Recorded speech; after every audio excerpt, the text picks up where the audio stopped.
Knowing God in the mind versus believing God in the heart. Knowing about God in your mind and believing in Him with your heart are two completely different things. Just because you know God's name and have accumulated knowledge about Him does not necessarily mean that He feels real and alive in your daily life. If the presence of God is not deeply rooted in your heart, then He is not truly your counterpart in life. And if He is not your counterpart, you cannot have true communication with Him. Consider an elder who is facing financial difficulties. He wants to seek God's guidance in resolving his financial problems. However, the more he dwells on his worries, the greater the presence of his financial concerns becomes in his heart. Eventually, the problem looms larger than God Himself, and God begins to feel distant.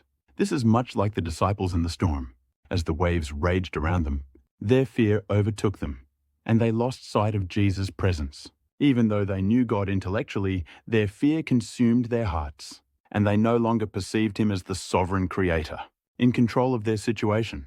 At that moment, their hearts were in a state where God was seemingly absent. We are no different. We may face financial struggles, health crises, family conflicts, or other difficulties in life. The more our hearts are consumed by these problems, the more we, like the disciples, lose sight of God.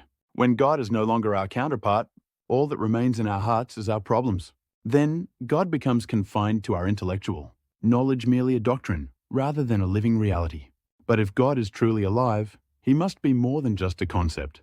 He must hold an undeniable presence in our hearts. If we truly believe in Him, He must be the most real and tangible being in our lives.